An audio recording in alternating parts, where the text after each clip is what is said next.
Hello ਬੱਚੋ, ਅੱਜ ਆਪਾਂ ਕਲਾਸ 12 ਦੇ 5th ਚੈਪਟਰ ਦੇ ਵਿੱਚੋਂ ਰੋਲਸ ਥਿਓਰਮ, ਲੈਗਰੇਂਜਸ ਮੀਨ ਵੈਲਿਊ ਥਿਓਰਮ ਅਤੇ ਐਨਸੀਈਆਰਟੀ ਦੇ ਵਿੱਚੋਂ ਐਕਸਰਸਾਈਜ਼ 5.8 ਕਰਾਂਗੇ। ਸਭ ਤੋਂ ਪਹਿਲਾਂ ਆਪਾਂ ਰੋਲਸ ਥਿਓਰਮ ਕਰਦੇ ਹਾਂ। ਇਹਦੀ ਸਟੇਟਮੈਂਟ ਦੇਖਦੇ ਹਾਂ। ਇਟ ਇਜ਼ ਵਿਦਆਊਟ ਪ੍ਰੂਫ ਜਿਹੜੀ ਹੈਗੀ ਆਪਣੇ ਸਿਲੇਬਸ ਦੇ ਵਿੱਚ ਹੈ।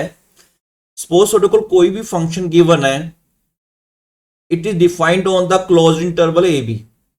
ਕਲੋਜ਼ਡ ਇੰਟਰਵਲ ਏ ਬੀ ਤੇ ਡਿਫਾਈਨਡ ਹੈ। ਇਸ ਤਰ੍ਹਾਂ ਦਾ ਫੰਕਸ਼ਨ ਮੈਨੇ ਤੁਹਾਨੂੰ ਜਿਵੇਂ ਐਨਸੀਈਆਰਟੀ ਦੇ ਵਿੱਚ ਇੱਕ ਐਗਜ਼ਾਮਪਲ ਲਈ ਹੈ ਸਮਝਾਉਣ ਦੇ ਵਾਸਤੇ। ਜਿਵੇਂ ਕੁਐਸਚਨ ਸਟੇਟਮੈਂਟ ਇਸ ਤਰ੍ਹਾਂ ਦੀ ਆਉਂਦੀ ਹੈ ਕਿ ਫੰਕਸ਼ਨ ਗਿਵਨ ਆ ਤੁਹਾਡੇ ਕੋਲ, ਇਸ ਤਰ੍ਹਾਂ ਦਾ ਕੋਈ ਪੋਲੀਨੋਮੀਅਲ ਫੰਕਸ਼ਨ ਹੈ, ਇਹ ਆਪਣੇ ਕੋਲ ਕਲੋਜ਼ਡ ਇੰਟਰਵਲ ਹੈ। ਤੁਸੀਂ ਇਹਦੇ ਵਿੱਚ ਰੋਲਸ ਥਿਓਰਮ ਵੈਰੀਫਾਈ ਕਰਨੀ ਹੈ। ਵੈਰੀਫਾਈ ਕਰਨ ਦਾ ਮਤਲਬ ਕੀ ਹੈ? ਸਟੇਟਮੈਂਟ ਦੇ ਵਿੱਚ 3 ਕੰਡੀਸ਼ਨ ਲਗਾਈਆਂ ਹੋਈਆਂ ਨੇ। ਪਹਿਲੀ ਕੰਡੀਸ਼ਨ ਹੈਗੀ ਹੈ ਵੀ ਜਿਹੜਾ ਫੰਕਸ਼ਨ ਗਿਵਨ ਹੈ it must be continuous on closed interval. Second condition ਕੀ ਹੈ? It must be differentiable on open interval A B. Third condition ਕੀ ਹੈ? ਐਂਡ ਪੁਆਇੰਟ ਤੇ ਜਿਹੜੇ ਕਲੋਜ਼ ਇੰਟਰਵਲ ਦੇ ਐਂਡ ਪੁਆਇੰਟ ਨੇ ਏ ਤੇ ਵੀ, ਉਹਨਾਂ ਤੇ ਫੰਕਸ਼ਨ ਦੀ ਵੈਲਿਊ ਸੇਮ ਹੋਣੀ ਚਾਹੀਦੀ ਹੈ। A and B are any real numbers. ਤਾਂ ਉੱਥੇ ਘੱਟੋ ਘੱਟ ਆਪਣੇ ਕੋਲ ਕੋਈ ਨਾ ਕੋਈ ਇੱਕ ਸੀ ਜ਼ਰੂਰ ਮਿਲੇਗਾ, ਜਿਹੜਾ ਸੀ ਹੈਗਾ ਓਪਨ ਇੰਟਰਵਲ ਦੇ ਵਿੱਚ, ਜਿਸ ਤੇ ਆਪਣੇ ਕੋਲ ਡੈਰੀਵੇਟਿਵ ਜਿਹੜਾ ਹੈਗਾ ਉਹ 0 ਹੋ ਜਾਂਦਾ ਹੈ। ਇਹਦੇ ਵਿੱਚ ਜਿਵੇਂ ਆਪਣੇ ਕੋਲ ਇੱਕ ਇੱਥੇ ਕਿਸੇ ਫੰਕਸ਼ਨ ਦਾ ਗ੍ਰਾਫ ਲੈ ਰੱਖਿਆ, ਗ੍ਰਾਫ ਦੇ ਵਿੱਚ ਆਪਣੇ ਕੋਲ ਸਕਰੀਨ ਦੇ ਉੱਤੇ ਆਪਣੇ ਕੋਲ ਏ ਪੁਆਇੰਟ ਤੇ ਇਹ ਵਾਲਾ ਪੁਆਇੰਟ ਬਣ ਗਿਆ, ਬੀ ਪੁਆਇੰਟ ਜਿਹੜਾ ਐਕਸ ਐਕਸਿਸ ਤੇ ਹੈ ਕਲੋਜ਼ ਇੰਟਰਵਲ ਦੇ, ਇਹ ਵਾਲਾ ਪੁਆਇੰਟ ਕਰਵ ਦੇ ਉੱਪਰ ਬਣ ਗਿਆ। ਦੇਖੋ ਇਹ ਕਰਵ ਜਿਹੜੀ ਹੈਗੀ ਹੈ ਕੰਟੀਨਿਊਸਲੀ ਚੱਲ ਰਹੀ ਹੈ, ਠੀਕ ਹੈ, ਬਾਕੀ ਸਮੂਥਲੀ ਚੱਲ ਰਹੀ ਹੈ। ਇਸ ਕਰਕੇ ਫੰਕਸ਼ਨ ਜਿਹੜਾ ਹੈਗਾ ਕੰਟੀਨਿਊਸ ਵੀ ਹੈਗਾ ਕਲੋਜ਼ ਇੰਟਰਵਲ ਦੇ ਉੱਪਰ, ਡਿਫਰੈਂਸ਼ੀਏਬਲ ਵੀ ਹੈਗਾ। ਸਮੂਥ ਦਾ ਮਤਲਬ ਹੈ ਇਹਦੇ ਵਿੱਚ ਕੋਈ ਵੀ ਇਸ ਤਰ੍ਹਾਂ ਦਾ ਕੋਈ ਸ਼ਾਰਪ ਐਜ ਨਹੀਂ ਹੈਗਾ। ਅਗਰ ਸ਼ਾਰਪ ਐਜ ਆ ਜਾਂਦਾ ਤਾਂ ਉਸ ਪੁਆਇੰਟ ਤੇ ਫੰਕਸ਼ਨ ਡਿਫਰੈਂਸ਼ੀਏਬਲ ਨਹੀਂ ਹੁੰਦਾ। ਫੋਰ ਐਗਜ਼ਾਮਪਲ ਮੋਡੂਲਸ ਵਾਲੇ ਜਿਹੜੇ ਗ੍ਰਾਫ ਫੰਕਸ਼ਨ ਹੁੰਦੇ ਨੇ, ਉਹਨਾਂ ਦੇ ਗ੍ਰਾਫ ਦੇ ਵਿੱਚ ਇਸ ਤਰ੍ਹਾਂ ਦੇ ਸ਼ਾਰਪ ਐਜ ਆ ਜਾਂਦੇ ਨੇ, ਤਾਂ ਉੱਥੇ ਫੰਕਸ਼ਨ ਡਿਫਰੈਂਸ਼ੀਏਬਲ ਨਹੀਂ ਹੁੰਦਾ। ਸੋ ਇਹ ਆਪਣੇ ਕੋਲ ਕੰਟੀਨਿਊਸ ਵੀ ਹੋ ਗਿਆ ਕਲੋਜ਼ ਇੰਟਰਵਲ 'ਚ, ਡਿਫਰੈਂਸ਼ੀਏਬਲ ਵੀ ਹੋ ਗਿਆ on open interval. Third condition ਕੀ ਹੈ? ਐਂਡ ਪੁਆਇੰਟ ਤੇ ਦੇਖੋ ਏ ਤੇ ਵੈਲਿਊ ਕਿੰਨੀ ਹੈ? F A. ਇਹ ਵਾਲੀ ਵੈਲਿਊ ਇੱਧਰੋਂ ਮਿਲ ਜਾਏਗੀ ਆਪਾਂ ਨੂੰ ਐਫ ਏ। ਐਫ ਵੀ ਦੋਨੋਂ ਸੇਮ ਹੀ ਨੇ ਨਾ, ਐਫ ਏ ਤੇ ਐਫ ਵੀ ਦੋਨੋਂ ਸੇਮ ਨੇ, ਥਰਡ ਕੰਡੀਸ਼ਨ ਵੀ ਸੈਟੀਸਫਾਈ ਕਰ ਗਈ। ਇਹਦਾ ਮਤਲਬ ਘੱਟੋ ਘੱਟ ਆਪਾਂ ਨੂੰ ਕੋਈ ਨਾ ਕੋਈ ਇਹ ਜਿਹਾ ਪੁਆਇੰਟ ਓਪਨ ਇੰਟਰਵਲ ਏ ਤੋਂ ਲੈ ਕੇ ਬੀ ਦੇ ਵਿੱਚ ਮਿਲਣਾ ਚਾਹੀਦਾ ਜਿੱਥੇ ਡੈਰੀਵੇਟਿਵ 0 ਹੋ ਜਾਏ। ਡੈਰੀਵੇਟਿਵ 0 ਦਾ ਮਤਲਬ ਹੈ ਉਸ ਪੁਆਇੰਟ ਤੇ ਜਿਹੜਾ ਟੈਂਜੈਂਟ ਹੁੰਦਾ ਉਹ ਐਕਸ ਐਕਸਿਸ ਦੇ ਪੈਰਲ ਹੋ ਜਾਂਦਾ ਹੈ। ਦੇਖੋ ਇੱਥੇ ਇੱਕ ਪੁਆਇੰਟ ਮਿਲ ਗਿਆ ਆਪਾਂ ਨੂੰ ਇਹ ਵਾਲਾ, ਜਿੱਥੇ ਜਿਹੜਾ ਇਹ ਆਪਣੇ ਕੋਲ ਟੈਂਜੈਂਟ ਡਰਾਅ ਕਰੋਗੇ it is parallel to X axis, ਠੀਕ ਹੈ। ਤੁਸੀਂ ਅੱਗੇ ਜਾ ਕੇ ਨੈਕਸਟ ਐਕਸਰਸਾਈਜ਼ ਦੇ ਵਿੱਚ ਪੜੋਗੇ, ਨੈਕਸਟ ਚੈਪਟਰ ਦੇ ਵਿੱਚ ਐਪਲੀਕੇਸ਼ਨ ਆਫ ਡੈਰੀਵੇਟਿਵ 'ਚ। ਜਿਹੜਾ ਐਫ ਪ੍ਰਾਈਮ ਸੀ ਦਾ ਮਤਲਬ ਕੀ ਹੋਇਆ? It is the slope of the tangent at X is equal to C, ਠੀਕ ਹੈ। ਸਲੋਪ ਵੀ ਦੱਸਦਾ ਟੈਂਜੈਂਟ ਦਾ, ਚਲੋ ਇਹ ਤੁਸੀਂ ਬਾਅਦ ਵਿੱਚ ਪੜੋਗੇ। ਫਿਲਹਾਲ ਤੁਸੀਂ ਯਾਦ ਰੱਖ ਸਕਦੇ ਹੋ ਵੀ ਇਹ ਆਪਣੇ ਕੋਲ ਜਿਹੜਾ ਟੈਂਜੈਂਟ ਹੈ ਐਕਸ ਐਕਸਿਸ ਦੇ ਪੈਰਲ ਹੋ ਗਿਆ, ਤਾਂ ਇਸ ਕਰਕੇ ਇਸ ਪੁਆਇੰਟ ਤੇ ਡੈਰੀਵੇਟਿਵ 0 ਹੋਣਾ ਹੀ ਸੀਗਾ, ਤੇ ਡੈਰੀਵੇਟਿਵ 0 ਹੈ। ਸੋ ਆਪਾਂ ਨੂੰ ਕੋਲ ਇਹ ਥੋੜਾ ਜਿਹਾ ਜਿਓਮੈਟ੍ਰਿਕਲੀ ਇੰਟਰਪ੍ਰੀਟੇਸ਼ਨ ਹੋ ਗਈ ਸਟੇਟਮੈਂਟ ਦੀ। ਆਪਾਂ ਮੈਂ ਬੋਲ ਰਿਹਾ ਵੀ ਘੱਟੋ ਘੱਟ ਇੱਕ ਪੁਆਇੰਟ ਹੋਣਾ ਚਾਹੀਦਾ ਹੈ, ਇੱਕ ਤੋਂ ਜ਼ਿਆਦਾ ਪੁਆਇੰਟ ਵੀ ਹੋ ਸਕਦੇ ਆ। ਜਿਵੇਂ ਤੁਸੀਂ ਸੈਕਿੰਡ ਇਹ ਵਾਲਾ ਗ੍ਰਾਫ ਦੇਖ ਸਕਦੇ ਹੋ, ਇਸ ਦੇ ਵਿੱਚ ਆਪਣੇ ਕੋਲ ਗ੍ਰਾਫ ਜਿਹੜਾ ਏ ਤੋਂ ਲੈ ਕੇ ਬੀ ਤੱਕ ਚੱਲਦਾ ਹੈ। ਦੇਖੋ ਫੰਕਸ਼ਨ ਦੇ ਵਿੱਚ ਕੰਟੀਨਿਊਸਲੀ ਚੱਲ ਰਿਹਾ ਹੈ ਕਲੋਜ਼ ਇੰਟਰਵਲ ਏ ਬੀ ਦੇ ਵਿੱਚ, ਡਿਫਰੈਂਸ਼ੀਏਬਲ ਹੈਗਾ, ਸਮੂਥਲੀ ਚੱਲ ਰਹੀ ਹੈ ਕਰਵ, ਜਿਹੜੀ ਕਰਵ ਹੈਗੀ ਹੈ। ਐਫ ਏ ਤੇ ਐਫ ਬੀ ਦੋਨੋਂ ਆਪਾਂ ਚੈੱਕ ਕਰ ਸਕਦੇ ਹਾਂ, ਐਫ ਏ ਤੇ ਐਫ ਬੀ ਦੋਨੋਂ ਇਕੁਅਲ ਨੇ। ਇਸ ਗ੍ਰਾਫ ਦੇ ਵਿੱਚ ਦੇਖੋ ਵੈਸੇ 0 ਹੀ ਨੇ, ਤਾਂ ਆਪਣੇ ਕੋਲ ਇਹਦੇ ਵਿੱਚ ਘੱਟੋ ਘੱਟ ਇੱਕ ਪੁਆਇੰਟ ਮਿਲੇਗਾ, ਪਰ ਇੱਥੇ ਆਪਣੇ ਕੋਲ 2 ਪੁਆਇੰਟਸ ਮਿਲ ਗਏ। ਇੱਕ ਇਹ ਵਾਲਾ ਗ੍ਰਾਫ ਤੋਂ ਨਜ਼ਰ ਆ ਰਿਹਾ, ਇੱਕ ਇਹ ਵਾਲਾ, ਜਿੱਥੇ ਜਿਹੜੇ ਟੈਂਜੈਂਟ ਹੈਗੇ ਨੇ ਐਕਸ ਐਕਸਿਸ ਦੇ ਪੈਰਲ ਹੋ ਗਏ, ਜਿੱਥੇ ਮਤਲਬ ਕਿ ਡੈਰੀਵੇਟਿਵ 0 ਹੋ ਜਾਣਗੇ। ਹੁਣ ਆਪਾਂ ਇਹਨੂੰ ਥੋੜਾ ਜਿਹਾ ਜ਼ਿਆਦਾ ਸਮਝਣ, ਅੱਛੀ ਤਰ੍ਹਾਂ ਸਮਝਣ ਵਾਸਤੇ ਐਨਸੀਈਆਰਟੀ ਦੇ ਵਿੱਚ ਫਸਟ ਕੁਐਸਚਨ ਲੈਂਦੇ ਆ। ਤਾਂ ਇਹਦਾ ਆਪਾਂ ਰਿਟਨ ਵੇ ਵੀ ਦੇਖ ਲਈਏ, ਕਿ ਰਿਟਨ ਵੇ ਬਹੁਤ ਇੰਪੋਰਟੈਂਟ ਹੈ ਇਸ ਦਾ। ਸੋ ਹੇਅਰ ਆਪਣੇ ਕੋਲ ਐਫ ਐਕਸ ਕਿੰਨਾ ਹੈ? This is X square plus 2x minus 8 for x element of -4 ਤੋਂ ਲੈ ਕੇ 2 ਤੱਕ। ਤਾਂ ਫਸਟ ਕੰਡੀਸ਼ਨ ਕੀ ਹੈ? ਆਪਾਂ ਕੰਟੀਨਿਊਟੀ ਚੈੱਕ ਕਰਨੀ ਹੈ। ਤਾਂ ਇੱਥੇ ਸਿੰਪਲ ਇਹਦਾ ਰੀਜ਼ਨ ਲਿਖਾਂਗੇ। ਜ਼ਿਆਦਾਤਰ ਪੋਲੀਨੋਮੀਅਲ ਜਾਂ ਟ੍ਰਿਗਨੋਮੈਟਰੀ ਫੰਕਸ਼ਨ ਆਪਣੇ ਕੋਲ ਆਉਂਦੇ ਨੇ। ਐਫ ਐਕਸ ਜਿਹੜੀ ਹੈਗੀ ਹੈ ਇੱਕ ਪੋਲੀਨੋਮੀਅਲ ਹੈ। ਰੀਜ਼ਨ ਕੀ ਹੈ? This is a polynomial. ਅਗਰ ਇਹ ਪੋਲੀਨੋਮੀਅਲ ਹੈ so it is continuous, so it is continuous. ਦੇਖੋ ਵੈਸੇ ਤਾਂ ਇਹ ਹਰੇਕ ਜਗ੍ਹਾ ਤੇ ਹੀ ਕੰਟੀਨਿਊਸ ਹੁੰਦੀ ਹੈ, ਲੇਕਿਨ ਇਨ ਪਰਟੀਕੂਲਰ ਇਹ ਕੰਟੀਨਿਊਸ ਹੋਏਗੀ ਇਨ ਕਲੋਜ਼ ਇੰਟਰਵਲ ਦੇ ਉੱਪਰ। ਤਾਂ -4 ਤੋਂ ਲੈ ਕੇ 2 ਤੱਕ ਆਪਾਂ ਨੂੰ ਚਾਹੀਦਾ ਸੀਗਾ, ਤੇ ਇੰਨੇ ਪਾਰਟ ਦੇ ਵਿੱਚ ਇਹ ਕੰਟੀਨਿਊਸ ਹੋ ਗਈ। ਸੈਕਿੰਡ ਪਾਰਟ ਆਪਾਂ ਡੈਰੀਵੇਟਿਵ ਚੈੱਕ ਕਰਨਾ ਹੈ, ਆਪਾਂ ਡੈਰੀਵੇਟਿਵ ਫਾਈਂਡ ਹੀ ਕਰ ਲੈਂਦੇ ਆ। ਤਾਂ ਡੈਰੀਵੇਟਿਵ ਵਿੱਚ ਤਾਂ ਆ ਜਾਏਗਾ, ਅਗਰ ਆਪਾਂ ਡੈਰੀਵੇਟਿਵ ਫਾਈਂਡ ਕਰਾਂਗੇ f prime x is equal to 2x, x square ਦਾ 2x ਬਣ ਗਿਆ, 2x ਤਾਂ ਕਿੰਨਾ ਬਣ ਜਾਏਗਾ 2, ਦਿਸ ਵਨ।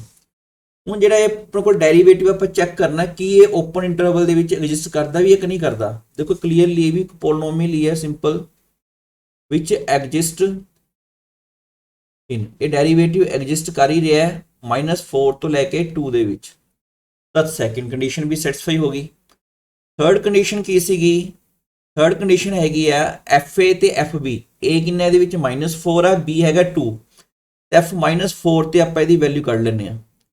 ਤਾਂ -4 ਪੁੱਟ ਕਰ ਦਿੰਦੇ ਆ, -4 ਦਾ ਸਕੁਅਰ 2 × -4 -8 ਤੇ ਆ ਗਿਆ 16 -8 -8, ਇਹ 0 ਆ ਗਿਆ। ਸਿਮਿਲਰਲੀ ਤੁਸੀਂ F2 ਵੀ ਫਾਈਂਡ ਕਰ ਸਕਦੇ ਹੋ, F2 ਆ ਜਾਏਗਾ 2 ਦਾ ਸਕੁਅਰ 2 × 2 4, 8 -8, ਇਹ ਵੀ 0 ਆ ਗਿਆ। देयरफॉर ਆਪਣੇ ਕੋਲ ਥਰਡ ਕੰਡੀਸ਼ਨ ਵੀ वेरीफाई होगी। इसका मतलब रोल्स थ्योरम एप्लीकेबल होगी। Therefore Rolle's theorem is applicable. The all conditions of Rolle's theorem are verified, इस तरह भी लिख सकते हो। तो नैक्सट की करना सोने ये सी की वैल्यू जरूर फाइंड करनी होंगी है। सो देयरफॉर देयर एग्जिस्ट, ये देयर एग्जिस्ट का सिंबल है, there exist at least one point, एक पॉइंट जरूर मिलेगा सी। वो आप हमेशा जिमें स्टेटमेंट च सी लिखते आप इतने सी लिख लिया, element of open interval such that F prime C is equal to 0। F prime C अगर आप इस तरह रिटर्न वे अडोप्ट करते हैं ना, आप एफ प्राइम एक्स उपर फाइंड कर चुके होने हो, तो जस्ट उन्हें सी ये पुटअप कर दो, तो इतने तुम लिखोगे 2c + 2, क्योंकि क्वेश्चन के अलग अलग रिटर्न वे हो सकते हैं। तो ये थोड़ा जिहा ज़्यादा बैटर है मेरे हिसाब नाल। तो 2c इज इक्वल टू -2 आ गया, c इज इक्वल टू -1। ਹੁਣ ਜਿਹੜਾ -1 ਤੁਹਾਡੇ ਕੋਲ ਐਲੀਮੈਂਟ ਆ ਗਿਆ, ਇਹ ਕਿਸ ਦਾ ਐਲੀਮੈਂਟ ਬਣ ਗਿਆ ਆਪਣੇ ਕੋਲ -1। ਇਹ ਚੈੱਕ ਕਰਨਾ ਹੁੰਦਾ ਵੀ ਕੀ ਓਪਨ ਇੰਟਰਵਲ ਦੇ ਵਿੱਚ ਹੀ ਆ ਰਿਹਾ ਨਾ, ਕਿਤੇ ਬਾਹਰ ਤਾਂ ਨਹੀਂ ਚਲੇ ਗਏ। ਤਾਂ ਕੋਈ -4 ਤੋਂ ਲੈ ਕੇ 2 ਦੇ ਵਿੱਚ ਮਿਲਣਾ ਹੀ ਚਾਹੀਦਾ ਸੀ, ਵੈਸੇ ਆ ਵੀ ਰਿਹਾ। ਕਈ ਵਾਰ ਇੱਥੇ c ਦੀਆਂ ਇੱਕ ਤੋਂ ਜ਼ਿਆਦਾ ਵੈਲਿਊ ਆ ਜਾਂਦੀਆਂ ਨੇ, ਤੁਸੀਂ ਚੈੱਕ ਕਰਨਾ ਹੁੰਦੇ ਵੀ ਉਹੀ ਵੈਲਿਊ ਇੱਥੇ ਲਿਖਣੀ ਹੁੰਦੀ ਹੈ ਜਿਹੜੀ ਓਪਨ ਇੰਟਰਵਲ ਦੇ ਵਿੱਚ ਹੋਵੇ। ਤੇ ਆਪਣਾ ਆਨਸਰ ਆ ਗਿਆ, c ਦੀ ਵੈਲਿਊ ਵੀ ਕੱਢ ਲਈ, ਰੋਲਸ ਥਿਓਰਮ ਐਪਲੀਕੇਬਲ ਵੀ ਹੋ ਗਈ। ਤਾਂ ਧਿਆਨ ਰੱਖਣਾ ਹੈ, याद भी रखना है भी फर्स्ट कंडीशन की है क्लोज इंटरवल च कंटिन्यूटी, सैकेंड कंडीशन की है ओपन इंटरवल च डिफरेंशिएबिलिटी चेक करनी है, डेरिवेटिव एग्जिस्ट करता कि नहीं करता। थर्ड कंडीशन हैगी एंड पॉइंट के उत्ते उन्होंने फंक्शन के वैल्यूज इक्वल होनी चाहिए ने। अगर ये तीनों कंडीशन वेरीफाई हो जाती ने, then you can say Rolle's theorem is applicable, then there must exist at least one point c element of open interval such that derivative is equal to 0। तो उन्होंने सोल्व करके c दी value कर ली। Next आप mean value theorem ले लीए, ये लग्रेंजस mean value theorem भी हैगी, कहते ये लग्रेंजस द्वारा दी भी है, तो by name Lagrange's mean value theorem है। ठीक है, कई बार इन्होंने कली MBT मीन वैल्यू थ्योरम भी कहते हैं। तो ये वाली जी अपने को स्टेटमेंट की है जस्ट लाइक रोल्स थ्योरम ही है, पर ये ना एक कंडीशन कट की हुई है। देखो अपने कोल एक तो हैगा फंक्शन गिवन है पहला दे वांगू ही, कोई फंक्शन पोलिनोमियल टाइप या कोई ओपन क्लोज इंटरवल दे विच डिफाइंड होएगा, ते कंटीन्यूअस दसदा, डिफरेंशिएबल दसदा उस तरह। लेकिन ये विच जिहड़ी थर्ड कंडीशन है ना FA = FB वाली, वो उड़ाती। ठीक है, ये वाली कंडीशन जिहड़ी हैगी इहदे विच नहीं हैगी। तो उस तो बाद की कहंदा है, तां देयर एग्जिस्ट सम C।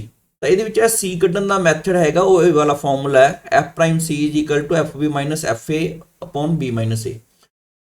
तो जिमें तुम एक करव तो ज्योमैट्रिकली देख सकते हो, मान लो A तो लैके B तक जी करव हैगी अपने को समूथ कंटीन्यूअस चल रही है, समूथली चल रही है। ठीक है, लेकिन A तो जी वैल्यू हैगी अपने को इत्थे हैगी FA, B तो जी वैल्यू आ रही है A वाली, तो दोनों के बीच थोड़ा जिहा फर्क पाता, इक्वल नहीं है दोनों वैल्यू। इस करके रोल्स थ्योरम तो एप्लीकेबल नहीं हैगी इस पर। अगर रोल्स थ्योरम एप्लीकेबल नहीं, लेकिन लग्रेंजस मीन वैल्यू थ्योरम एप्लीकेबल है, क्योंकि पहले दो कंडीशन सैटिस्फाई कर गई। तो ये घट्टो घट्ट अपने को एक पॉइंट जरूर मिलेगा, देखो ਇਹਦੇ ਵਿੱਚ ਵੀ ਆਪਣੇ ਕੋਲ ਕਰਵ ਦੇ ਉੱਤੇ ਇੱਕ ਪੁਆਇੰਟ ਜ਼ਰੂਰ ਮਿਲੇਗਾ ਜਿੱਥੇ ਜਿਹੜਾ ਟੈਂਜੈਂਟ ਹੋਏਗਾ ਉਹ ਇਹਦੇ ਪੈਰਲ ਹੋਏਗਾ। ਹੁਣ ਟੈਂਜੈਂਟਸ ਹੁੰਦੇ ਮਤਲਬ ਕਿ ਨੈਕਸਟ ਚੈਪਟਰ ਦੇ ਵਿੱਚ ਪੜੋਗੇ, ਠੀਕ ਹੈ। ਤਾਂ ਇੱਥੇ ਤੁਹਾਨੂੰ ਵੈਸੇ ਦੱਸ ਦਿੰਦਾ, ਅਗਰ ਆਪਣੇ ਕੋਲ ਦੋ ਪੁਆਇੰਟਸ ਲਿਖੇ ਹੋਣ x1 y1, ਇੱਕ ਪੁਆਇੰਟ ਹੈਗਾ x2 y2, ਤੁਸੀਂ ਇਹ ਦੋ ਪੁਆਇੰਟਸ ਨੂੰ ਜੋੜਦਾ ਹੋਇਆ ਕੋਈ ਲਾਈਨ ਸੈਗਮੈਂਟ ਮੰਨ ਲਓ ਹੈਗਾ, ਤੁਸੀਂ ਉਹਦਾ ਸਲੋਪ ਕੱਢਣਾ ਹੋਵੇ ਤਾਂ ਫਾਰਮੂਲਾ ਹੁੰਦਾ y2 y1 upon x2 x1। ਇਹ +1 ਦੇ ਵਿੱਚ ਵੀ ਤੁਸੀਂ ਪੜ ਚੁੱਕੇ ਹੋ। ਤਾਂ ਇਹ ਵਾਲਾ ਆਪਣੇ ਕੋਲ ਟੈਂਜੈਂਟ ਦਾ ਕੱਢਣ ਦਾ ਆਪਣੇ ਕੋਲ ਫਾਰਮੂਲਾ ਹੈਗਾ। ਤਾਂ ਇਹਦੇ ਵਿੱਚ ਕਿੰਨਾ ਆ ਗਿਆ, ਇਹ ਜਿਹੜੀ ਕੋਡ ਹੈਗੀ ਹੈ ਕਰਵ ਦੇ ਕੋਈ ਵੀ ਦੋ ਪੁਆਇੰਟਸ ਨੂੰ ਜੋੜੋਗੇ ਉਹਨੂੰ ਕੋਡ ਬੋਲ ਦਿੰਦੇ ਆ।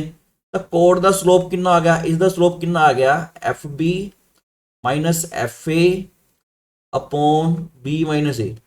ਤੁਸੀਂ +1 ਦੇ ਵਿੱਚ ਪਹਿਲੇ ਹੀ ਪੜ ਚੁੱਕੇ ਹੋ, ਅਗਰ ਦੋ ਕਰਵ ਤੁਹਾਡੇ ਕੋਲ ਦੋ ਲਾਈਨ ਆਪਣੇ ਕੋਲ ਪੈਰਲ ਨੇ, ਇਹ ਦੋਨੋਂ ਲਾਈਨ ਸੈਗਮੈਂਟ ਇੱਕ ਦੂਜੇ ਦੇ ਪੈਰਲ ਨੇ, ਘੱਟੋ ਘੱਟ ਆਪਾਂ ਨੂੰ ਦੇਖੋ ਇੱਕ ਪੁਆਇੰਟ ਜ਼ਰੂਰ ਮਿਲੇਗਾ ਇੱਥੇ ਜਿੱਥੇ ਜਿਹੜਾ ਇਹ ਵਾਲਾ ਲਾਈਨ ਦਾ ਟੈਂਜੈਂਟ ਹੈਗਾ ਇਸ ਦੇ ਪੈਰਲ ਹੋ ਜਾਏਗਾ। ਤਾਂ ਦੋਨੋਂ ਦੇ ਸਲੋਪਸ ਬਰਾਬਰ ਹੋਣਗੇ। ਕਰਵ ਦੇ ਉੱਪਰ ਟੈਂਜੈਂਟ ਦਾ ਸਲੋਪ ਕੱਢਣਾ ਹੋਵੇ ਤਾਂ ਉਹ ਹੁੰਦਾ ਡੈਰੀਵੇਟਿਵ, ਉਹ ਡੈਰੀਵੇਟਿਵ ਕਰ ਲਿਆ ਪ੍ਰਾਈਮ C। ਕੋਡ ਦਾ ਸਲੋਪ ਆਪਾਂ +1 ਚ ਪੜ ਚੁੱਕੇ ਹਾਂ, y2 y1 upon x2 x1 ਦਾ ਫਾਰਮੂਲਾ ਲਾ ਕੇ, ਤਾਂ ਦੋਨੋਂ ਇਕੁਅਲ ਹੋ ਗਏ। ਤਾਂ ਇਸ ਤਰ੍ਹਾਂ ਜਿਓਮੈਟ੍ਰਿਕਲੀ ਵੀ ਆਪਾਂ ਇਹਨੂੰ ਵੈਰੀਫਾਈ ਚੈੱਕ ਕਰ ਸਕਦੇ ਹਾਂ। ਹੁਣ ਇਹਦੇ ਵਾਸਤੇ ਕੁਐਸਚਨ ਲਿਖਦੇ ਹਾਂ। ਕੁਐਸਚਨ ਕੀ ਹੈ ਆਪਣੇ ਕੋਲੇ, ਤੁਹਾਨੂੰ ਇੱਕ ਫੰਕਸ਼ਨ ਲਿਖ ਲੈਣੇ ਇੱਥੇ ਐਗਜ਼ਾਮਪਲ ਵਾਸਤੇ, ਲੈਟ ਤੁਹਾਨੂੰ ਵੈਰੀਫਾਈ ਕਰਨੀ ਹੈ, verify mean value theorem for ਇੱਕ ਫੰਕਸ਼ਨ ਆਪਾਂ ਲਿਖ ਲੈਣੇ ਆ x into 2 minus x और इन 0 ਤੋਂ ਲੈ ਕੇ 1 ਤੱਕ एक क्लोज इंटरवल है दिस वन। तो देखो फर्स्ट कंडीशन की है, पहला ਇੱਥੇ ਲਿਖ ਲੈਣੇ ਆ। ਰਿਟਰਨ ਵੇ ਦਾ ਉਹੀ ਰਹੇਗਾ ਸੇਮ, ਰਿਟਰਨ ਵੇ ਹਰੇਕ ਕੁਐਸਚਨ ਆਲਮੋਸਟ ਸੇਮ ਹੀ ਰਹਿੰਦਾ। ਇਹ ਆਪਣੇ ਕੋਲ ਗਿਵਨ ਫੰਕਸ਼ਨ ਹੈਗਾ, ਜੇ ਤੁਸੀਂ ਇਹਨੂੰ ਮਲਟੀਪਲਾਈ ਕਰ ਲਓਗੇ ਤਾਂ 2x x² ਬਣ ਗਿਆ। ਤਾਂ ਹੁਣ ਇਹਦੇ ਵਿੱਚ ਫੰਕਸ਼ਨ ਜਿਹੜਾ ਹੈਗਾ ਪੋਲੀਨੋਮੀਅਲ ਹੈ। ਰੀਜ਼ਨ ਕੀ ਹੈ, fx ਬੀਇੰਗ ਏ ਪੋਲੀਨੋਮੀਅਲ। ਤਾਂ ਰਿਟਰਨ ਵੇ ਕੋਲ ਆਪਾਂ ਹੋਰ ਲਿਖ ਲੈਂਦੇ ਆ ਤਾਂ ਕਿ ਥੋੜੀ ਰਿਵੀਜ਼ਨ ਹੋ ਜਾਏਗੀ। Being A polynomial so it is continuous. ਵੈਸੇ ਤਾਂ ਦੇਖੋ ਰੀਅਲ ਨੰਬਰ ਪੂਰੀ ਦੀ ਪੂਰੀ ਲਾਈਨ ਤੇ ਕੰਟੀਨਿਊਸ ਹੁੰਦਾ ਪੋਲੀਨੋਮੀਅਲ ਫੰਕਸ਼ਨ, ਲੇਕਿਨ ਇੱਥੇ ਆਪਾਂ ਨੂੰ ਰਿਕੁਆਇਰਮੈਂਟ ਕੀ ਹੈ, ਸਿਰਫ ਆਪਾਂ ਇਹੀ ਇੰਟਰਵਲ ਤੇ ਚੈੱਕ ਕਰਨਾ ਹੈ। ਤਾਂ ਉੱਥੇ ਉਹਨੇ ਇੱਕ ਪਾਰਟ ਤੇ ਲਿਖ ਦਾਂਗੇ 0 ਤੋਂ ਲੈ ਕੇ 1 ਤੱਕ। ਸੈਕਿੰਡ ਪਾਰਟ ਹੈਗਾ, ਸੌਰੀ ਸੈਕਿੰਡ ਕੰਡੀਸ਼ਨ ਹੈਗੀ ਆ ਡੈਰੀਵੇਟਿਵ। ਡੈਰੀਵੇਟਿਵ ਅਗਰ ਆਪਾਂ ਕਿੰਨਾ ਆ ਜਾਏਗਾ, 2x ਦਾ 2 ਰਹਿ ਗਿਆ, x² ਦਾ ਕਿੰਨਾ ਰਹਿ ਗਿਆ 2x ਆ ਗਿਆ, ਤਾਂ ਇਸ ਦਾ ਡੈਰੀਵੇਟਿਵ ਆ ਗਿਆ। ਇਹ ਡੈਰੀਵੇਟਿਵ ਚੈੱਕ ਕਰਨਾ ਹੁੰਦਾ ਵੀ ਡੈਰੀਵੇਟਿਵ ਦਾ ਫਾਈਂਡ ਕਰ ਲਿਆ ਕਿ ਇਹ ਓਪਨ ਇੰਟਰਵਲ ਤੇ ਐਗਜ਼ਿਸਟ ਕਰਦਾ ਕਿ ਨਹੀਂ ਕਰਦਾ, ਇਹ ਕਰੇਗਾ। ਤੇ 0 ਤੋਂ ਲੈ ਕੇ 1 ਦੇ ਵਿੱਚ ਕੋਈ ਵੀ ਇਹੋ ਜਿਹਾ ਪੁਆਇੰਟ ਨਹੀਂ ਹੈਗਾ ਜਿੱਥੇ ਐਗਜ਼ਿਸਟ ਨਾ ਕਰੇ, ਠੀਕ ਹੈ, ਹਰੇਕ ਜਗ੍ਹਾ ਤੇ ਐਗਜ਼ਿਸਟ ਕਰੇਗਾ। ਉਸ ਤੋਂ ਬਾਅਦ ਹੈਗਾ ਥਰਡ ਕੰਡੀਸ਼ਨ ਦੇ ਵਿੱਚ ਹੈ ਨਹੀਂ, ਤਾਂ ਇੱਥੇ therefore mean value theorem is applicable. अगर पेपर च लैग्रेंजेस मीन वैल्यू थ्योरम लिखिया तो इतने लैग्रेंजेस मीन वैल्यू थ्योरम लिख दो, अगर मीन वैल्यू थ्योरम लिखिया तो मीन वैल्यू थ्योरम लिख दो। उस तो बाद देयर एग्जिस्ट, ठीक है, देयर एग्जिस्ट एट लीस्ट घट्टो घट एक पॉइंट जरूर मिलेगा, 1 पॉइंट।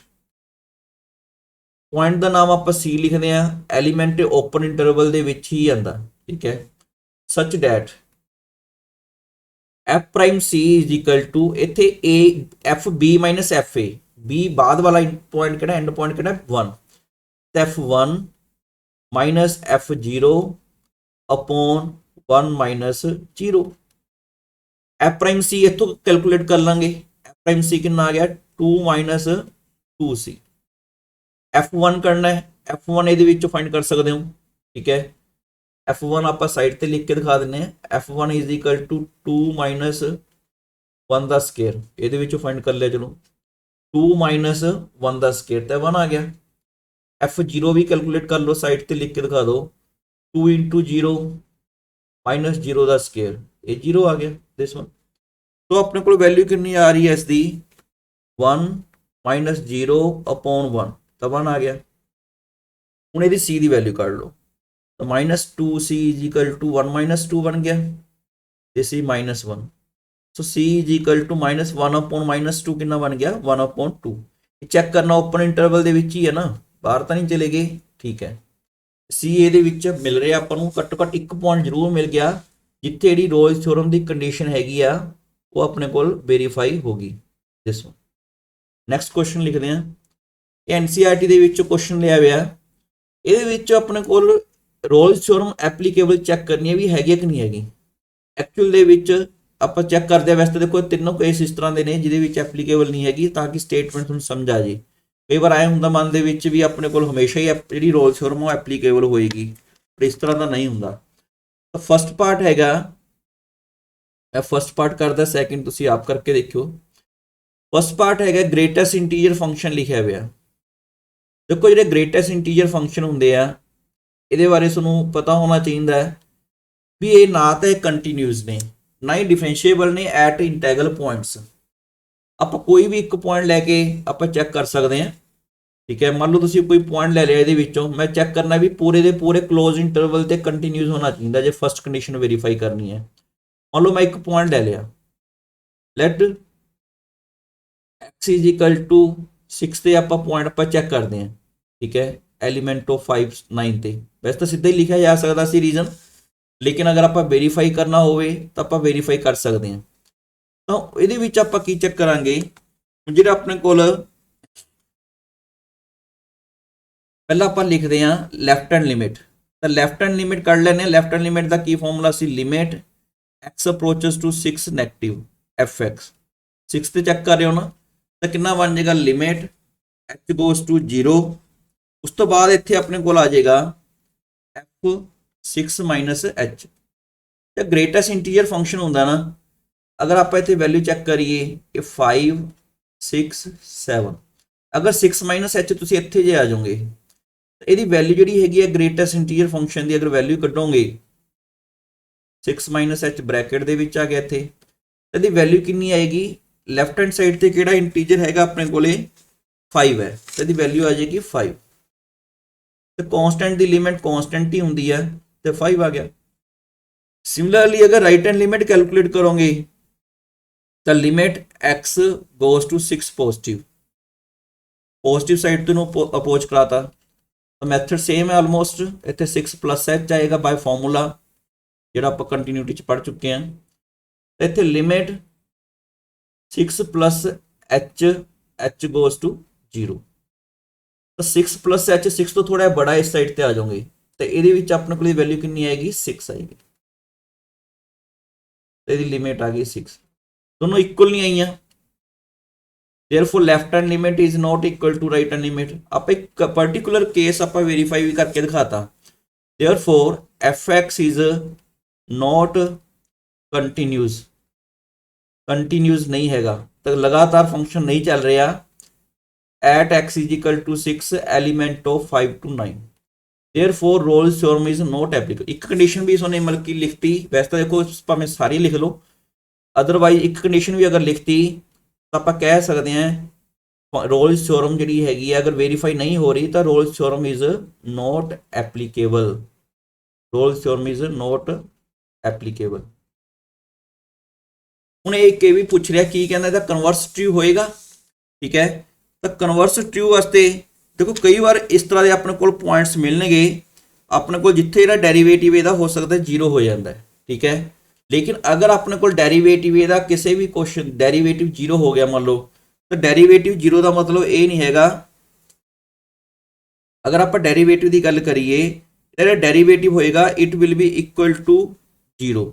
ਇੰਟੈਗਰਲ ਪੁਆਇੰਟਸ ਜਿਹੜੇ ਹੈਗੇ ਨੇ ਨਾ ਉੱਥੇ ਆਪਣੇ ਕੋਲ ਇਹ 0 ਹੋਏਗਾ at for all non integral points. Integral point ਤੇ ਦੇਖੋ ਡੈਰੀਵੇਟਿਵ ਐਗਜ਼ਿਸਟ ਨਹੀਂ ਕਰੇਗਾ, ਲੇਕਿਨ ਜਿੰਨੇ ਵੀ ਆਪਣੇ ਕੋਲੇ ਔਰ ਨॉन ਇੰਟੈਗਰਲ ਪੁਆਇੰਟ, ਇਹ ਕਿਵੇਂ ਪਤਾ ਲੱਗ ਸਕਦਾ, ਦੇਖੋ ਇਹਦਾ ਜਿਹੜਾ ਗ੍ਰਾਫ ਹੁੰਦਾ ਨਾ ਉਹ ਇਸ ਤਰ੍ਹਾਂ ਸਟੈਪ ਫੰਕਸ਼ਨ ਹੁੰਦਾ, 0 ਤੋਂ ਲੈ ਕੇ 1 ਤੱਕ ਇਹ ਵਾਲਾ, ਫਿਰ 1 ਤੋਂ ਲੈ ਕੇ 2 ਤੱਕ ਇੱਥੇ ਆਪਣੇ ਕੋਲ 1 ਮਿੰਟ ਇਸ ਤਰ੍ਹਾਂ ਦਾ, ਤਾਂ ਇਹ ਵਾਲਾ ਆਪਣੇ ਕੋਲ ਗ੍ਰਾਫ ਇਹਦਾ ਇਸ ਤਰ੍ਹਾਂ ਚੱਲਦਾ ਰਹਿੰਦਾ ਹੈ। ਤਾਂ ਉਸ ਤੋਂ ਬਾਅਦ ਆਪਣੇ ਕੋਲੇ ਹੁਣ ਜਿਹੜਾ ਗ੍ਰਾਫ ਇਹਦਾ ਆ ਗਿਆ ਇੱਥੇ f1 ਤੇ ਵੈਲਿਊ 1 ਆ ਜਾਂਦੀ ਹੈ, ਇੱਥੇ ਖਾਲੀ ਸਰਕਲ ਹੈ, ਤਾਂ ਸਟੈਪ ਫੰਕਸ਼ਨ ਹੁੰਦਾ ਹੈ। ਦੇਖੋ ਜਿਹੜਾ ਵੀ ਗ੍ਰਾਫ ਇਹਦਾ ਹੈਗਾ ਐਕਸ ਐਕਸਿਸ ਦੇ ਪੈਰਲ ਆ ਸਾਰਾ, ਜਦੋਂ ਮਤਲਬ ਕਿ ਇਹਦੇ ਵਿੱਚ ਐਂਡ ਪੁਆਇੰਟ ਜਿਹੜੇ ਹੈਗੇ ਨੇ ਆ ਇੰਟੈਗਰਲ ਪੁਆਇੰਟਸ ਨੇ ਉੱਥੇ ਬ੍ਰੇਕ ਹੈ, ਉੱਥੇ ਫੰਕਸ਼ਨ ਕੰਟੀਨਿਊਸ ਨਹੀਂ ਹੈਗਾ। ਤਾਂ ਜਿੰਨੇ ਵੀ ਇੰਟੈਗਰਲ ਪੁਆਇੰਟਸ ਨੇ ਉੱਥੇ ਤਾਂ ਇਹ ਫੰਕਸ਼ਨ ਜਿਹੜਾ ਹੈਗਾ ਆਪਣੇ ਕੋਲ ਕੰਟੀਨਿਊਸ ਵੀ ਨਹੀਂ ਹੈਗਾ, ਨਾ ਹੀ ਇਹ ਡਿਫਰੈਂਸ਼ੀਏਬਲ ਹੈ। ਲੇਕਿਨ ਜਿਹੜੇ ਆਪਣੇ ਕੋਲ ਨੋਨ ਇੰਟੈਗਰਲ ਪੁਆਇੰਟ ਜਿੰਨੇ ਵੀ ਹੈਗੇ ਨੇ, ਮੰਨ ਲਓ ਹਿੱਸੇ ਦੇ ਵਿੱਚ ਤੁਸੀਂ ਨੋਨ ਇੰਟੈਗਰਲ ਪੁਆਇੰਟ ਚੈੱਕ ਕਰੋਗੇ 1 ਤੋਂ ਲੈ ਕੇ 2 ਦੇ ਵਿੱਚ ਜਾਂ 0 ਤੋਂ ਲੈ ਕੇ 1 ਦੇ ਵਿੱਚ, ਇਹਦਾ ਜਿਹੜਾ ਗ੍ਰਾਫ ਹੈਗਾ ਉਹ ਐਕਸ ਐਕਸਿਸ ਦੇ ਪੈਰਲਲ ਚੱਲਣਾ ਹੈ। ਅਗਰ ਇਹ ਐਕਸ ਐਕਸਿਸ ਦੇ ਪੈਰਲਲ ਚੱਲਦਾ ਹੈ, ਇਹਦਾ ਮਤਲਬ ਉੱਥੇ ਡੈਰੀਵੇਟਿਵ 0 ਨੇ, ਤਾਂ ਉੱਥੇ ਡੈਰੀਵੇਟਿਵ ਆਪਣੇ ਕੋਲ 0 ਮਿਲ ਰਿਹਾ। ਤਾਂ ਰੋਲਸ ਥਿਓਰਮ ਦੀ ਕੰਡੀਸ਼ਨ ਕੀ ਸੀ, ਆਪਣੇ ਕੋਲ C ਮਿਲਣਾ ਚਾਹੀਦਾ ਵੀ ਲਾਸਟ ਦੇ ਵਿੱਚ। ਅਗਰ ਮੰਨ ਲਓ ਰੋਲਸ ਥਿਓਰਮ ਐਪਲੀਕੇਬਲ ਹੋ ਜਾਂਦੀ, ਫਿਰ ਆਪਣੇ ਕੋਲ ਕੋਈ ਨਾ ਕੋਈ ਇਹੋ ਜਿਹੇ ਪੁਆਇੰਟਸ ਮਿਲ ਜਾਂਦੇ ਜਿੱਥੇ ਡੈਰੀਵੇਟਿਵ 0 ਨੇ। ਇੱਥੇ ਡੈਰੀਵੇਟਿਵ ਤੇ 0 ਹੈਗੇ ਨੇ, ਲੇਕਿਨ ਫੰਕਸ਼ਨ ਜੇ ਆਪਾਂ ਕਹਿ ਦਈਏ ਵੀ ਇਹਦਾ ਕਨਵਰਸ ਕੀ ਹੋਊਗਾ ਰੋਲਸ ਥਿਓਰਮ ਦਾ, ਕੀ ਫੰਕਸ਼ਨ ਹਰੇਕ ਜਗ੍ਹਾ ਤੇ ਕੰਟੀਨਿਊਸ ਹੋ ਜਾਊਗਾ, ਨਹੀਂ। ਤਾਂ ਰੋਲਸ ਥਿਓਰਮ ਦਾ ਕਨਵਰਸ ਟਰੂ ਨਹੀਂ ਹੈਗਾ, ਨਾ ਹੀ ਹਰੇਕ ਜਗ੍ਹਾ ਤੇ ਇਹ ਆਪਣੇ ਕੋਲ ਵੀ ਪੂਰੇ ਦੇ ਪੂਰੇ ਕਲੋਜ਼ ਇੰਟਰਵਲ ਦੇ ਵਿੱਚ ਥੋੜਾ ਤੁਸੀਂ ਕਹਿ ਸਕਦੇ it does not employee fx is continuous, ਇਹ ਥੋੜਾ ਕਹਿ ਸਕਦੇ ਹੋ। ਅਗਰ ਮੰਨ ਲਓ 0 ਹੋ ਗਿਆ ਡੈਰੀਵੇਟਿਵ, ਰੋਲਸ ਥਿਓਰਮ ਦਾ ਬਲਕਿ ਜਿਹੜੀ ਕੰਡੀਸ਼ਨ ਸੀ ਉਹ ਆਪਣੇ ਕੋਲ ਜਿਹੜਾ ਆਊਟਪੁੱਟ ਮਿਲ ਰਹੀ ਸੀ ਵੀ ਡੈਰੀਵੇਟਿਵ 0 ਹੈ, ਕਨਵਰਸ ਤਾਂ ਟਰੂ ਹੋਇਆ ਨਹੀਂ, ਬਿਕੋਜ਼ fx ਵੀ ਇਹ ਥੋੜਾ ਕਹਿ ਸਕਦੇ ਹੋ ਵੀ fx ਕੰਟੀਨਿਊਸ ਆ ਔਨ ਕਲੋਜ਼ਡ ਇੰਟਰਵਲ, ਇਹ ਥੋੜਾ ਆਪਾਂ ਜਸਟੀਫਾਈ ਕਰ ਸਕਦੇ ਹਾਂ। ਤਾਂ ਇਸ ਤਰ੍ਹਾਂ ਦਾ converse is not true. Same ਤੁਸੀਂ ਕੁਐਸਚਨ ਇਹ ਵਾਲਾ ਦੋਨੋਂ ਕੁਐਸਚਨ ਖੁਦ ਕਰਕੇ ਦੇਖਣੇ ਨੇ, ਇਹਨਾਂ ਦੇ ਵਿੱਚ ਵੀ ਰੋਲਸ ਥਿਓਰਮ ਐਪਲੀਕੇਬਲ ਨਹੀਂ ਹੈਗੀ। ਨੈਕਸਟ ਹੈਗਾ ਥਰਡ ਕੁਐਸਚਨ, ਆਪਣੇ ਕੋਲ ਇੱਕ ਫੰਕਸ਼ਨ ਗਿਵਨ ਹੈ -5 to 5 ਤੋਂ ਕਲੋਜ਼ ਇੰਟਰਵਲ ਗਿਵਨ ਹੈ। ਇਹ ਫੰਕਸ਼ਨ ਉਹਨੇ ਦੱਸਤਾ ਇਟ ਇਜ਼ ਡਿਫਰੈਂਸ਼ੀਏਬਲ, ਕਹਿੰਦਾ f'(x) does not vanish anywhere, ਇਹ ਚੈੱਕ ਕਰਨਾ ਹੈ। ਤਾਂ ਦੇਖੋ ਇਹਦੇ ਵਿੱਚ ਕਲੀਅਰ ਕੱਟ ਹੀ ਹੈ, ਅਗਰ ਆਪਣੇ ਕੋਲ ਜਿਹੜਾ ਫੰਕਸ਼ਨ ਹੈਗਾ ਆਪਾਂ ਨੂੰ ਪਤਾ ਹੈ ਬਿਕੋਜ਼ ਐਵਰੀ ਡਿਫਰੈਂਸ਼ੀਏਬਲ ਫੰਕਸ਼ਨ, ਜਿਹੜਾ ਹਰੇਕ ਡਿਫਰੈਂਸ਼ੀਏਬਲ ਫੰਕਸ਼ਨ ਹੁੰਦਾ ਹੈ it is continuous, it is continuous, ਠੀਕ ਹੈ। But every continuous function is not differentiable, ਇਹ ਤੁਸੀਂ ਮਲਕੀ ਡਿਫਰੈਂਸ਼ੀਏਬਿਲਿਟੀ ਵਾਲੇ ਲੈਕਚਰ ਦੇ ਵਿੱਚ ਆਪਾਂ ਪੜ੍ਹ ਚੁੱਕੇ ਹਾਂ, ਠੀਕ ਹੈ। ਉਹਦਾ ਡਿਸਕ੍ਰਿਪਸ਼ਨ ਦੇ ਵਿੱਚ ਲਿੰਕ ਵੀ ਹੈਗਾ। ਤਾਂ every differentiable function is continuous, ਇਹਦਾ ਮਤਲਬ ਕੀ ਹੋਇਆ, ਇੱਥੇ ਆਪਣੇ ਕੋਲ ਐਜ਼ ਇਹ ਗਿਵਨ ਹੈ -5 to 5 r is a differentiable function. ਤਾਂ ਰੋਲਸ ਥਿਓਰਮ ਦੀਆਂ ਪਹਿਲੀ ਦੋ ਕੰਡੀਸ਼ਨ ਤਾਂ ਨਾਲ ਦੀ ਨਾਲ ਹੀ ਵੈਰੀਫਾਈ ਹੋ ਗਈਆਂ। ਦੇਅਰਫੋਰ ਇਟ ਇਜ਼ ਡਿਫਰੈਂਸ਼ੀਏਬਲ, ਉਹਨੂੰ ਕੀ ਰਿਕੁਆਇਰਮੈਂਟ ਹੁੰਦੀ ਹੈ, ਡਿਫਰੈਂਸ਼ੀਏਬਲ ਕਲੋਜ਼ਡ ਇੰਟਰਵਲ ਦੇ ਵਿੱਚ -5 ਤੋਂ ਲੈ ਕੇ 5 ਦੇ ਵਿੱਚ ਤਾਂ ਡਿਫਰੈਂਸ਼ੀਏਬਲ ਵੀ ਹੋ ਗਿਆ।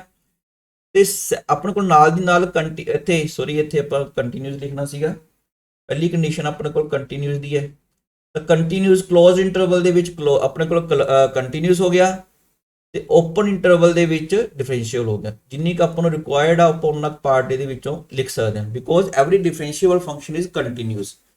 ਤਾਂ ਇਹ ਸਾਰੇ ਦੇ ਸਾਰੇ ਆਪਣੇ ਕੋਲ ਕੰਟੀਨਿਊਸ ਵੀ ਹੋ ਗਿਆ, ਡਿਫਰੈਂਸ਼ੀਏਬਲ ਵੀ ਹੋ ਗਿਆ। ਉਸ ਤੋਂ ਬਾਅਦ ਹੈ ਕਹਿੰਦਾ if f'(x) does not vanish anywhere, ਤਾਂ ਇਹ ਪ੍ਰੂਵ ਕਰਕੇ ਦਿਖਾਣਾ ਹੈ। ਆਪਾਂ ਰੋਲਸ ਥਿਓਰਮ ਦੀ ਥਰਡ ਕੰਡੀਸ਼ਨ ਹੈ ਨਾ ਉਹ ਇੱਥੋਂ ਮਿਲੇਗੀ, ਆਪਾਂ ਕੰਟਰਾਡਿਕਟਰੀ ਪ੍ਰੂਫ ਲੈਵਾਂਗੇ ਇਹਦਾ। ਲੈਟ ਇਟ ਪੋਸੀਬਲ, ਸਪੋਜ਼ ਕਰ ਲਓ ਵੀ ਜੇ ਮੰਨ ਲਓ ਇਹ ਦੋਨੋਂ ਇਕੁਅਲ ਹੋ ਜਾਂਦੇ ਨੇ, ਫਿਰ ਕੀ ਹੋ ਜਾਏਗਾ, ਅਗਰ f-5 ਤੇ f5 ਐਂਡ ਪੁਆਇੰਟ ਤੇ ਇਕੁਅਲ ਹੋ ਗਏ, ਮੀਨਸ ਰੋਲਸ ਥਿਓਰਮ ਦੀ ਥਰਡ ਕੰਡੀਸ਼ਨ ਵੈਰੀਫਾਈ ਹੋ ਗਈ। ਫਿਰ ਕੀ ਹੋਏਗਾ, ਦੇਅਰਫੋਰ ਰੋਲਸ ਥਿਓਰਮ ਇਜ਼ ਐਪਲੀਕੇਬਲ, ਤਾਂ ਨਾਲ ਦੀ ਨਾਲ ਆਪਣੇ ਕੋਲ ਰੋਲਸ ਥਿਓਰਮ ਵੀ ਐਪਲੀਕੇਬਲ ਹੋਗੀ, ਤਿੰਨੋਂ ਕੰਡੀਸ਼ਨ ਆਪਣੇ ਕੋਲ ਵੈਰੀਫਾਈ ਹੋ ਗਈਆਂ। ਅਗਰ ਰੋਲਸ ਥਿਓਰਮ ਐਪਲੀਕੇਬਲ ਹੋ ਗਈ, ਦੇਅਰਫੋਰ देयर ਐਗजिस्ट, ਤਾਂ ਆਪਣੇ ਕੋਲ ਕੋਈ ਨਾ ਕੋਈ ਇਹ ਜਿਹਾ ਪੁਆਇੰਟ ਜ਼ਰੂਰ ਮਿਲੇਗਾ at least 1 point C element of open interval -5 ਤੋਂ ਲੈ ਕੇ 5 ਦੇ ਵਿੱਚ ਇੱਕ ਇਹ ਜਿਹਾ ਪੁਆਇੰਟ ਮਿਲ ਗਿਆ ਸੱਚ ਡੈਟ ਉੱਥੇ ਜਿਹੜਾ ਡੈਰੀਵੇਟਿਵ ਹੋਏਗਾ ਉਹ 0 ਹੋਏਗਾ, ਮੀਨ ਡੈਰੀਵੇਟਿਵ ਤਾਂ ਵੈਨਿਸ਼ ਹੋ ਗਿਆ। ਲੇਕਿਨ ਸਟੇਟਮੈਂਟ ਕੀ ਲਿਖਿਆ ਕੁਐਸਚਨ ਦੇ ਵਿੱਚ, ਗਿਵਨ ਕੀ ਹੈ, ਡੈਰੀਵੇਟਿਵ ਤਾਂ ਹੈਗਾ ਕਿਸੇ ਵੀ ਪੁਆਇੰਟ ਤੇ, ਕਹਿੰਦਾ ਡੈਰੀਵੇਟਿਵ ਵੈਨਿਸ਼ ਨਹੀਂ ਹੋ ਰਿਹਾ, 0 ਨਹੀਂ ਬਣ ਰਿਹਾ। ਇਹਦਾ ਮਤਲਬ ਇਹ ਕੰਟਰਾਡਿਕਸ਼ਨ ਆ ਗਈ। Therefore which gives a contradiction, अगर कंट्राडिक्शन आ गई तो इसका मतलब देयरफॉर ਜਿਹੜਾ ਆਪਾਂ ਸਪੋਜ਼ ਕੀਤਾ ਸੀ, ਐਜ਼ੂਮ ਪੋਸੀਬਲ ਲਿਆ, ਸਿਲੈਕਟ ਕੀਤਾ ਸੀਗਾ, it is not true, so this is not true, this one. Next question ਲਿਖਦੇ ਹਾਂ, ਮੀਨ ਵੈਲਿਊ ਥਿਓਰਮ ਦਾ ਕੁਐਸਚਨ ਆ ਗਿਆ। ਦੇਖੋ ਇਹ ਕੁਐਸਚਨ ਪਹਿਲਾਂ ਵੀ ਕੀਤਾ, ਆਪਾਂ ਫੇਰ ਲਿਖ ਲੈਂਦੇ ਹਾਂ। ਆਪਾਂ ਇਹ ਰੀਜ਼ਨ ਤਾਂ ਲਿਖਣ ਦੀ ਲੋੜ ਨਹੀਂ ਬਾਰ-ਬਾਰ ਲਿਖਣ ਦੀ, ਕਿਉਂਕਿ ਦੇਖੋ ਇਹਦੇ ਵਿੱਚ ਜਸਟ ਇੰਨਾ ਕਹਿ ਹੇਅਰ ਆਪਾਂ ਥੋੜਾ ਜਿਹਾ ਕੁਐਸਚਨ ਨੂੰ ਆਪਦੇ ਢੰਗ ਨਾਲ ਲਿਖ ਲੈਂਦੇ ਹਾਂ। ਸਟੇਟਮੈਂਟ ਦੇ ਹਿਸਾਬ ਨਾਲ ਇਹਨੇ a ਤੇ b ਦੇ ਵੈਲਿਊਜ਼ ਵਿੱਚ ਲਿਖਤੀਆਂ। ਇੱਥੇ a ਕਿੰਨਾ ਹੈ 1, ਇਹ ਫੰਕਸ਼ਨ ਐਕਚੁਅਲੀ ਗਿਵਨ ਹੈ, ਠੀਕ ਹੈ। ਆਪਾਂ ਨੂੰ a ਤੋਂ b ਦੇ ਵਿੱਚ ਕੋਈ ਹੈ ਨਹੀਂ, ਜਸਟ ਤੁਹਾਨੂੰ ਕਨਫਿਊਜ਼ ਕਰਨ ਵਾਸਤੇ ਇਸ ਤਰ੍ਹਾਂ ਕਲੋਜ਼ ਇੰਟਰਵਲ ਲਿਖ ਕੇ ਫਿਰ a ਤੇ b ਅਲੱਗ-ਅਲੱਗ ਲਿਖਤਾ। ਇਹ ਪੋਲੀਨੋਮੀਅਲ ਵੀ ਹੈਗਾ, ਸੋ ਕੰਟੀਨਿਊਸ ਵੀ ਹੋ ਗਿਆ, ਡਿਫਰੈਂਸ਼ੀਏਬਲ ਵੀ ਹੋ ਗਿਆ ਓਪਨ ਇੰਟਰਵਲ ਦੇ ਵਿੱਚ। ਤਾਂ ਇਹਦੇ ਵਿੱਚ ਲੈਗਰੇਂਜਸ ਥਿਓਰਮ ਜਿਹੜੀ ਹੈਗੀ ਉਹ ਐਪਲੀਕੇਬਲ ਹੈਗੀ ਹੈ, ਠੀਕ ਹੈ। ਇੱਥੇ ਤੁਸੀਂ ਲਿਖ ਸਕਦੇ ਹੋ, ਬਾਰ-ਬਾਰ ਲਿਖਣ ਨੂੰ ਆਪਾਂ ਨੂੰ ਲੋੜ ਨਹੀਂ ਹੈਗੀ। ਤਾਂ ਸੇਮ ਪਹਿਲਾਂ ਵਾਲੇ ਕੁਐਸਚਨ ਦੀ ਤਰ੍ਹਾਂ ਇੱਥੇ ਤੁਸੀਂ ਲਿਖ ਦੋਗੇ। Therefore Lagrange's mean value theorem ਜਿਹੜੀ ਹੈਗੀ ਆ, it is the mean value theorem, it is applicable, ਜਿਵੇਂ ਸਟੇਟਮੈਂਟ 'ਚ ਲਿਖਿਆ ਆਪਾਂ ਉਵੇਂ ਲਿਖ ਲਿਆ। Therefore there exists at least one C, one point ਮਿਲੇਗਾ ਆਪਾਂ ਨੂੰ ਕੋਲ C element of open interval 1 3 such that f prime C equal to ਕਾਦੇ ਹੋਏਗਾ, ਲੇਕਿਨ ਇੱਥੇ ਆਪਣੇ ਕੋਲ C ਦੀ ਇੱਥੇ ਕੀ ਲਿਖਿਆ ਨੇ, ਉਹ ਵਾਲੇ C ਫਾਈਂਡ ਕਰਨੇ ਆ ਜਿੱਥੇ f prime C 0 ਹੋ ਜੇ, ਠੀਕ ਹੈ। ਤਾਂ ਆਪਣੇ ਕੋਲ ਦੇਖੋ ਮੀਨ ਵੈਲਿਊ ਥਿਓਰਮ ਤਾਂ ਐਪਲੀਕੇਬਲ ਹੋ ਗਈ। ਤਾਂ ਇਹ ਕੁਐਸਚਨ ਦੇ ਵਿੱਚ ਥੋੜਾ ਜਿਹਾ ਜਸਟ ਇਹਨੂੰ ਆਪਣੇ ਕੋਲ ਸਟੇਟਮੈਂਟ ਦੇ ਵਿੱਚ ਚੇਂਜ ਕਰਤਾ, ਤਾਂ ਆਪਾਂ ਇੱਥੇ ਇਹਨੂੰ ਛੱਡ ਦਿੰਨੇ ਆ ਪਾਰਟ ਨੂੰ। Now to find C, to find all C element of 1 ਤੋਂ ਲੈ ਕੇ 3 ਤੱਕ ਉਹ C ਫਾਈਂਡ ਕਰਨੇ ਆ ਸੱਚ ਡੈਟ ਇਹ 0 ਹੋ ਜੇ। ਆਪਾਂ ਇਹ ਕੁਐਸਚਨ ਦੇ ਹਿਸਾਬ ਨਾਲ ਆਪਾਂ ਲਿਖ ਲਿਆ, ਕਿਉਂਕਿ ਇਹਨੇ ਆਪਣੇ ਕੋਲ ਸਟੇਟਮੈਂਟ 'ਚ ਕਿਹਾ ਵੀ ਇਸ ਤਰ੍ਹਾਂ ਦੇ C ਤੁਸੀਂ ਫਾਈਂਡ ਕਰਕੇ ਦਿਖਾਓ। f ਪ੍ਰਾਈਮ C ਕਿੱਥੋਂ ਮਿਲੇਗਾ, ਉਹਦੇ ਵਾਸਤੇ ਆਪਾਂ fx ਲਿਖ ਲੈਂਦੇ ਆ, ਡੈਰੀਵੇਟਿਵ fx ਇਹ ਵਾਲਾ ਹੈ, ਤੇ f ਪ੍ਰਾਈਮ C ਕਿੰਨਾ ਆਏਗਾ, ਕਿਉਂਕਿ ਆਪਾਂ ਇੱਥੇ ਸੈਕਿੰਡ ਸਟੈਪ ਨਹੀਂ ਲਿਖਿਆ, ਇਸ ਕਰਕੇ ਆਪਾਂ ਨੂੰ ਦੁਬਾਰਾ ਲਿਖਣਾ ਪਏਗਾ। f ਪ੍ਰਾਈਮ x ਕਿੰਨਾ ਆ ਗਿਆ 3x² ਮਾਈਨਸ 10x ਮਾਈਨਸ 3। ਤੇ ਇਹਦੇ ਵਿੱਚ C ਪੁੱਟ ਕਰ ਦਿੰਦੇ, x ਦੀ ਜਗ੍ਹਾ ਤੇ 3 ਇਹ ਵਾਲਾ ਆਪਾਂ ਪੁੱਟ ਕਰਤਾ। ਹੁਣ ਤੁਸੀਂ ਇਸ ਤੋਂ ਬਾਅਦ ਕੀ ਕਰੋਗੇ, ਉਹਨੇ ਫਾਈਂਡ ਕਰਨੇ ਆ C ਦੀ ਵੈਲਿਊ ਫਾਈਂਡ ਕਰਨੀ ਹੈ।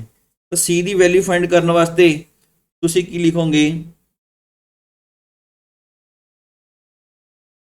ਇੱਥੇ ਆਏਗਾ C ਦੀ ਵੈਲਿਊ ਆ ਜਾਏਗੀ minus B plus minus B ਦਾ square minus 4A into minus C